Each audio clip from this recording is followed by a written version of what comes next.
Everyone, देखिए आज का टॉपिक है लिबेक मोनोटोन कन्वर्जेंस थ्योरम। तो उससे पहले मैं आपको थोड़ा लिमिट सुपीरियर और लिमिट इन्फीरियर क्या होता है इसके बारे में थोड़ा बताना चाहूँगी, जो कि फोटोज लेमा में भी यूज हुए थे। तो देखिए क्या होता है लिमिट इन सुपीरियर, जो कि लिमिट सुपीरियर को कैसे लिखते हैं, अगर लिमिट के ऊपर ये ऊपर बार आता है, ठीक है, और अगर लिमिट के नीचे बार आता है ये, तो इसको कहते हैं लिमिट इन्फीरियर। ओके, तो ये देखिए कैसे पढ़ा जाता है कि किसी जो फंक्शन है उसका सुप्रीमम लो और फिर ओवरऑल क्या करो, इन्फीमम लो। वैसे ही इन्फीरियर की बात करें तो क्या करो, पहले तो इन्फीमम लो। देखो जब ऊपर सुपीरियर है तो पहले क्या लिया, सुप्रीमम, फिर उसका अपोजिट किया। ऐसे ही नीचे इन्फीरियर है तो पहले हमने इन्फीमम लिया फिर उसका सुप्रीमम। ये ऐसे समझ में नहीं आएगा तो देखो एग्जाम्पल लिया है मैंने एक छोटा सा। मान लीजिए मैंने ये जो है एक ABCD ये मैपिंग ली है, यहाँ F1 डिसाइड किया मैंने कि A की वैल्यू मेरे पास यहाँ 1 है, ठीक है। फिर मैंने एक दूसरा चीज़ ली है जहाँ की जिसका F2 है फंक्शन, उसकी मैंने वैल्यू ले ली कि इसकी वैल्यू -1 है, यहाँ 1 है, यहाँ -1 है। फिर मैंने थर्ड ले लिया जहाँ पे वैल्यू मैंने 4 अज्यूम कर ली। उसके बाद मैंने ये ले लिया जिसकी वैल्यू मैंने 2 अज्यूम कर ली। तो देखिए अब मेरे पास क्या क्या वैल्यू आ गई, 1 -1 4 और 2। अभी मुझे निकालना है, देखिए अगर मुझे पहले निकालना हो कि मुझे लिमिट सुपीरियर, ठीक है, तो मुझे क्या करना पड़ेगा, इस 1 -1 4 और 2 इसमें से क्या करेंगे, पहले इसका सुप्रीमम सेलेक्ट करेंगे। तो इनमें से सबसे सुप्रीमम क्या है, 4 है। ओके, नहीं सॉरी, एक मिनट, क्या किया मैंने कि यहाँ से ए की वैल्यू देखी 1 -1 4 और 2, ठीक है, मैंने वैल्यू देख ली। उसके बाद क्या कह रहा है कि इसका सुप्रीमम लो, तो इसका सुप्रीमम तो क्या होएगा, 4 आएगा, ठीक है। ऐसे ही जब आप बी की तरफ चलोगे तो 0 0 -5 और 5, सुप्रीमम क्या आएगा अपना 5 आएगा। उसके बाद सी के लिए निकालोगे तो क्या आएगा 2 3 -1 -3, तो सबसे बड़ा क्या आ गया 3। यहाँ से -3 2 0 और -4, तो क्या आ गया यहाँ से अपना ये 2 आ गया, ठीक है। तो ये तो हो गई बात। अभी देखो क्या कह रहा है कि जब मैंने ए के लिए निकाला, अब मैं ये देखना, ये चीज़ देखनी आ गई ना, ए की वैल्यू क्या है बी की वैल्यू क्या है। तो देखो जब बात कर रहा है कि यहाँ देखो, यहाँ से 1 -1 4 और 2, यहाँ से सबसे बड़ा क्या आया है 4, तो ए की वैल्यू आपने सुप्रीमम में क्या सेलेक्ट कर ली 4, ठीक है। फिर देखो बी के लिए, देखो 0 0 -5 5, तो बी की वैल्यू क्या है, ये सबसे बड़ी 5, तो आपने क्या सेलेक्ट कर ली 5। ऐसे सी के लिए 2 3 -1 -3, तो क्या आ गया सबसे बड़ा 3। अभी यहाँ देखिए -3 2 0 और -4, ओके, तो 2 सबसे बड़ा आ गया। तो यहाँ से अपने पास वैल्यू आ गई, इन सब को ना लेते हुए अपने पास सुप्रीमम वैल्यू आ गई ये, कि ए की सुप्रीमम वैल्यू ये, बी की ये, सी की ये, डी की ये। अभी क्या करना है लिमिट सुपीरियर के लिए कि हमने सुप्रीमम निकाल लिया, अब इसका क्या लेंगे, इसका इन्फीमम। अब अपने पास ABCD की सुप्रीमम वैल्यू आ गई, अब इनमें से जो सबसे इन्फीमम होगा, यानी कि 4 5 3 2 में से जो सबसे छोटा होगा यानी कि 2। तो इस पूरे एग्जाम्पल के लिए आई होप आपको सॉरी लिमिट जो है वो आपको सुपीरियर निकालना आ गया होगा। ऐसे अगर इन्फीरियर की बात करें तो क्या करोगे, इनमें से सबसे छोटा ढूंढोगे पहले और फिर उसका सुप्रीमम, जैसे कि 1 -1 4 और 2, सबसे छोटा क्या है -1, तो ये देखिए मैंने -1 लिखा। फिर यहाँ 0 0 -5 5, -5 सबसे छोटा है। 2 3 -1 -3, तो -3 सबसे छोटा है। -3 2 0 -4, -4 छोटा है। अभी ये इन्फीमम आ गया, इनका क्या करो सुप्रीमम कि -5 -3 ये, ठीक है। इनमें से सबसे बड़ा कौन सा है, क्या है -1, तो यहाँ से लिमिट इन्फीरियर की वैल्यू क्या आ जाएगी अपने पास -1, ठीक है। तो लिमिट सुपीरियर इन्फीमम आपको निकालना आया। तो ये देखिए अब इसको थ्योरेटिकल बताती हूँ मैं कैसे आएगा, कि FN एक सीक्वेंस लो फंक्शन की जो कि डिफाइंड हो एक कॉमन डोमेन ई पर। अगर इसको लिमिट सुपीरियर और इन्फीमम की आपको अगर डेफिनेशन देनी हो जाए तो कि FN एक सीक्वेंस लो कैसे कि ई पे डिफाइन है। अभी एक HX लो जो कि क्या काम, किसका काम कर रहा है कि इन सब का क्या कर लो, पहले सुप्रीमम ले लो, वही मैंने बताया अभी पहले, अगर सुपीरियर की बात करता है तो, ठीक है। और फिर क्या करो, ऐसे ही कोई जी ले लो जिसमें इन्फीमम, तो लिमिट इन्फीरियर के लिए हमने ये जो देखो पहला जो चीज़ हमने निकाली वो पहले सुप्रीमम के लिए निकाली, उस चीज़ को ये एच एक्स कोई अज्यूम कर रहा है। फिर दूसरे वाले के लिए पहले इन्फीमम निकाला, उसको कोई जी एक्स अज्यूम कर रहा है, ठीक है। फिर देखो इसका सुपीरियर के लिए इसका क्या करेगा, इसका इन्फीमम ले देगा, और इसका इन्फीरियर के लिए क्या करेगा, इसका सुप्रीमम ले देगा, ठीक है। इसका नाम अज्यूम कर दिया इसने कि इन सब के सुप्रीमम को एच एक्स मान दिया और इन सब के इन्फीमम को इसने जी एक्स मान लिया। ऐसे ही अगर ये टर्म एन पे ना ख़त्म होके इनफाइनाइट तक जाएंगी तो इसको फिर कैसे डिनोट कर देंगे, सुप्रीमम जो कि एन टाइम जाता है, यानी कि इसकी कोई एंडिंग नहीं है। तो यहाँ सुप्रीमम के नीचे क्या आ जाएगा, एक छोटा सा एन। ऐसे ही यहाँ इन्फीमम के नीचे क्या आ जाएगा, एक छोटा सा एन, ठीक है। देखो जो कि मैंने लिख रखा है यहाँ पे, दिख रहा होगा आपको, वही है। देखो कि अगर ये डैश डैश डैश डैश अगर एंडिंग ना हो, फाइनाइट टर्म ना हो, तो क्या इसको डिनोट कैसे करते हैं, सुप्रीमम एफ एन की जगह क्या करेंगे, यहाँ नीचे एन लगा देंगे। ऐसे ही इन्फीमम के नीचे एन लगा देंगे, ठीक है। फिर क्या लिमिट सुपीरियर को ऐसे डिनोट करते हैं, लिमिट इन्फीरियर को ऐसे डिनोट करते हैं, और उसकी वैल्यू ये होती है, जो कि मैंने एग्जाम्पल की हेल्प से आपको समझा दी। इससे कोई थ्योरम से रिलेटेड नहीं था, लेकिन मैंने बताया कि आपको बेसिक नॉलेज होनी चाहिए, ठीक है। अभी बात आती है अपनी मेन थ्योरम। देखिए बिल्कुल छोटी सी है जी सर ना, कि आप देख पा रहे हैं, बस इसी पेज पे है, बहुत आसान है, बहुत बहुत ज़्यादा, ठीक है। फोटोज लेमा आपने किया, बिल्कुल सेम डिट्टो उसी के बेस पे चलेगी। तो देखिए वहाँ भी एक एफ एन सीक्वेंस लेके चले थे, कैसी सीक्वेंस लेके चले थे, मेजरेबल फंक्शन की। यहाँ एक कंडीशन है कि एफ एन एक कैसी सीक्वेंस लेके चलो, इंक्रीजिंग, कैसी, इंक्रीजिंग। वहाँ क्या लेके चले थे, एफ एन एक सीक्वेंस होगी, नॉन नेगेटिव होगी, ओके जी। उसके बाद मेजरेबल फंक्शन की होगी, एफ एन एफ को कन्वर्ज करेगा, ऑलमोस्ट एवरीवेयर ओनी, यही था ना सेम फोटोज लेमा, वही सेम है, बस एक चीज़, एक वर्ड यूज हुआ है जो कि होता है इंक्रीजिंग, ठीक है। एक इंक्रीजिंग बढ़ती हुई सीक्वेंस है, ओके। तो एफ एन एक इंक्रीजिंग सीक्वेंस है नॉन नेगेटिव मेजरेबल फंक्शन की, and let F N F को कन्वर्ज करता है। देखिए कन्वर्ज करता है तो इसका मतलब क्या होता है कि उसकी जो लिमिट होगी, सीक्वेंस की लिमिट होगी, एन टेंस टू इन्फिनिटी करोगे वो खुद किसके बराबर आएगी, एफ के। तो limit N tends to infinity F N is equals to F, then we have to prove that कि ये जो वैल्यू, देखिए जब फोटोज लेमा किया तो वहाँ क्या प्रूव किया था कि इसकी एफ पे वैल्यू लेस देन और इक्वल टू लिमिट इन्फीरियर, और ये यहाँ पे, और यहाँ क्या आया था, एफ एन आया था। तो यहाँ देखिए बिल्कुल इसके डिट्टो है, यहाँ देखिए ई हट जाएगा, तो जब ये ई डोमेन हट जाएगी तो यहाँ से देखिए लिमिट इन्फीरियर रिमूव होके किस में चेंज हो जाएगा, limit N tends to infinity में, और ये इनइक्वलिटी का साइन चेंज होके इक्वल में आ जाएगा, ठीक है। बिल्कुल उसी से देखिए कि एफ किसके बराबर आएगा, इनइक्वलिटी का साइन रिमूव हो गया, तो जब नीचे से एन ई रिमूव हो गया तो ये हो जाएगा limit N tends to infinity integration of F N, okay. देखिए we have to prove that this, okay.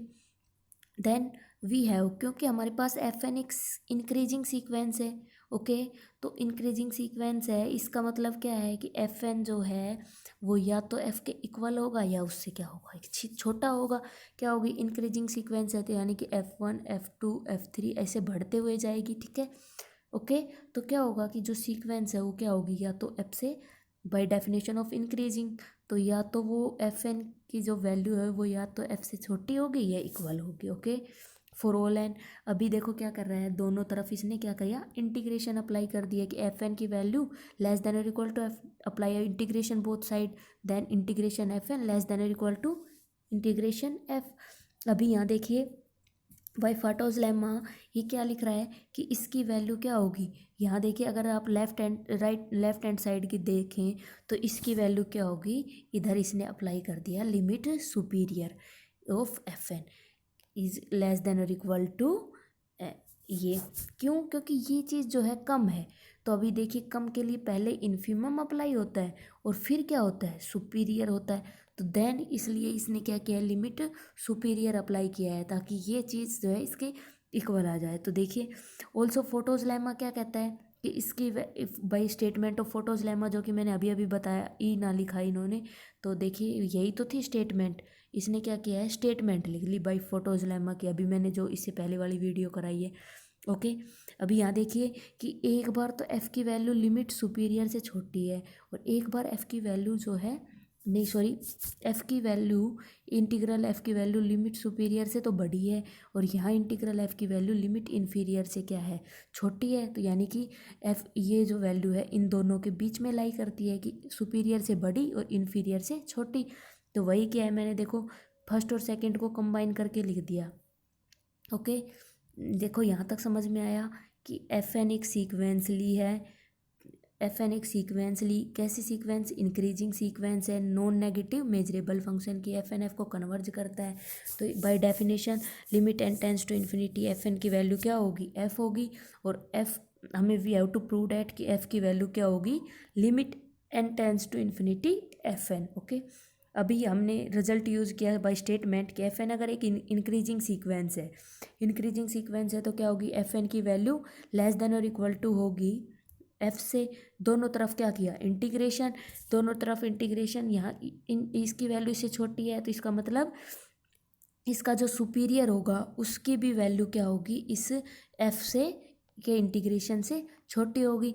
अब एक फोटोज लेमा की स्टेटमेंट कहती है कि एफ़ की वैल्यू जो है लिमिट इन्फीरियर एफ एन से छोटी होती है। तो देखिए एक बार एफ़ का इंटीग्रल इससे तो छोटा और यहाँ एफ़ का इंटीग्रल इससे, सॉरी यहाँ तो छोटा और यहाँ क्या है, बड़ा।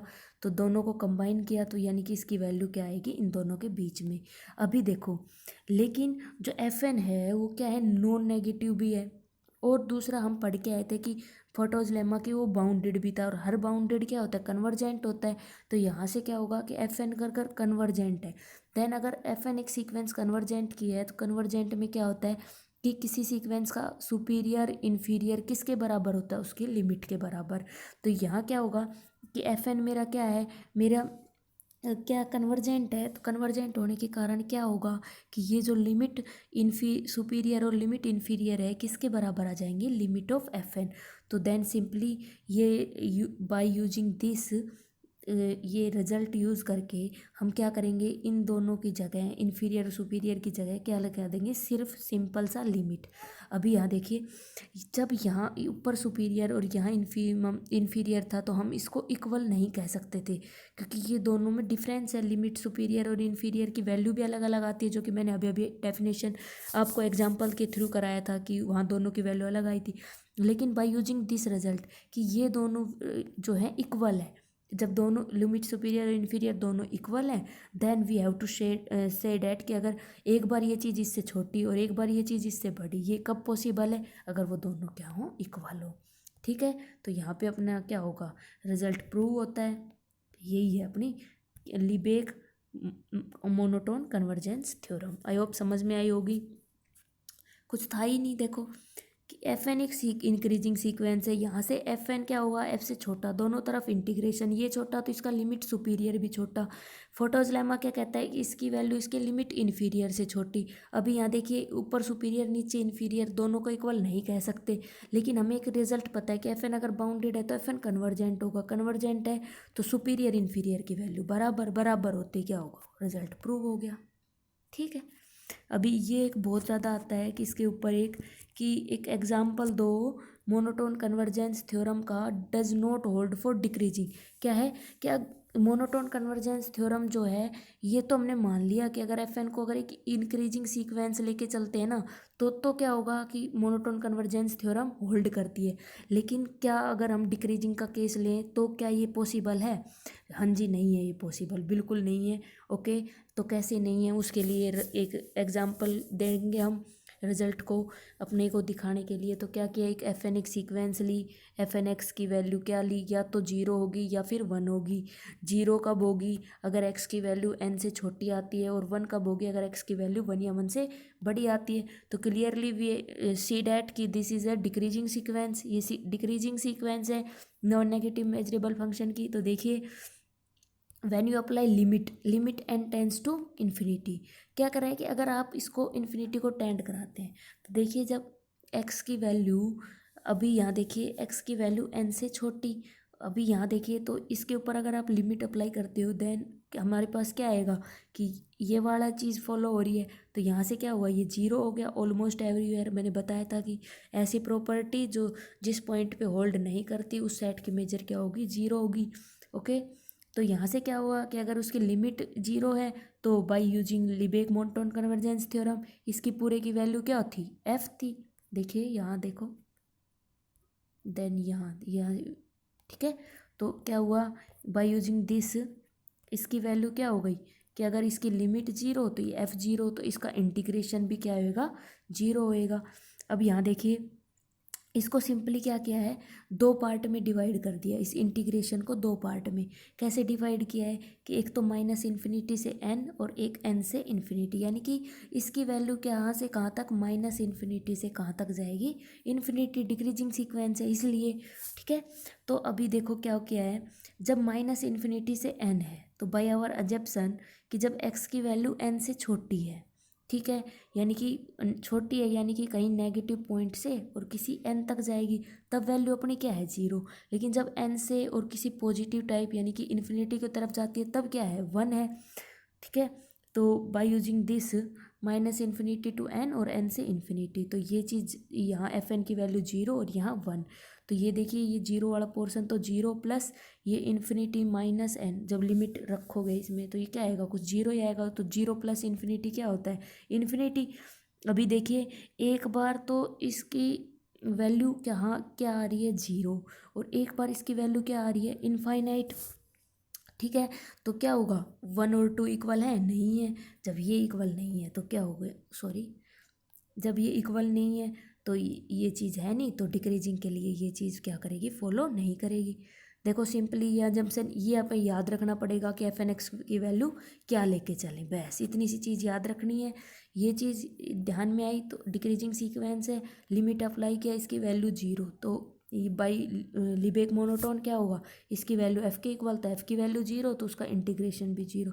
देन हमने इसको ब्रेक डाउन किया है माइनस इन्फिनिटी से इन्फिनिटी इंटरवल में, जिसमें बीच में एन ले लिया, तो एक माइनस इन्फिनिटी से एन, एक बार एन से इन्फिनिटी। इस इंटरवल में इसकी value zero by our assumption, और इसमें इसकी वैल्यू वन। तो ये तो जीरो हो गया, तो ये इंटीग्रेशन खत्म। यहाँ पे इन्फिनिटी माइनस एन, यानी कि इन्फिनिटी माइनस समथिंग करोगे तो zero plus infinity infinity. First and second से क्लियर है कि दोनों इक्वल नहीं है। अगर इक्वल आ जाते तो ये रिजल्ट क्या हो जाता, ट्रू हो जाता, अदरवाइज ये फॉल्स है।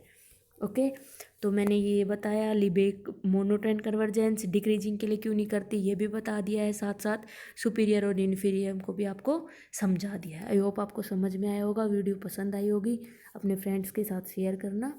Best of luck.